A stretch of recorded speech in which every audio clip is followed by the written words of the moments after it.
And at this point, si Angel ay nasa waiting area, so it's time for fast money. Give me 20 seconds on the clock, please. Ilang jumping jacks ang kaya mong gawin bago ka mapagod at huminto? 50. Magbigay ng parte ng bisikleta. Gulong.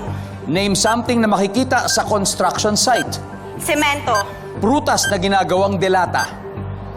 Pineapple. Word na karime ng pick.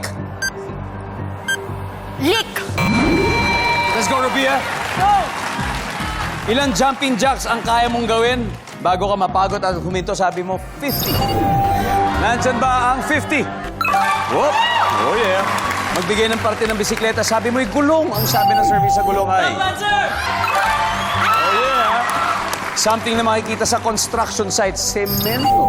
Ang sabi ng service sa semento ay... Whoop! Prutas na ginagawang delata, sabi mo, pineapple. Ang sabi ng survey dyan ay... Word na karime ng pick, sabi mo? Lick. Lick. Ang sabi ng survey dyan ay... Nice one. 64 to go, very good start. Let's welcome back Angel. Angel? Angel, palagay mo nakakailang puntos sa Sirabia? Magaling yan si Rabia, so unti na lang yung nadagdag ko. Mga siguro 150? Yeah, more or less. Yeah. Hindi malayo kasi si Rabia ay nakakuha ng 136. Ibig sabihin, 64. Right? Oh, not bad, not bad. Sa puntong ito, makikita na ng viewers ang sagot ni Rabia. Please give me 25 seconds on the clock now. Eto na. Ilang jumping jacks ang kaya mong gawin bago ka mapagod at huminto? Go. 5. Magbigay ng parte ng bisikleta. Gulong. Pedal. Pedal. Name something na makikita sa construction site. Mga bato. Prutas na ginagawang delata. Pass. Word na karime ng pick. Pick. Karime. Tick. Prutas na ginagawang delata. Angel, 64 points. Yun ang kailangan natin. Woo! Ito word na karime ng pick. Ang sabi mo ay tick. Ang sabi ng service sa tick ay... Meron! That's a top answer. You got the top answer. 35 to go. Prutas na ginagawang delata. Hindi na natin naabutan. Ang top answer ay pinya. Nakuha mo, Rabia. Name something na makikita sa construction site. Sabi mo, bato. Ang sabi ng survey sa bato ay... Ang top answer ay bakal. Bakal po ang top answer natin dito.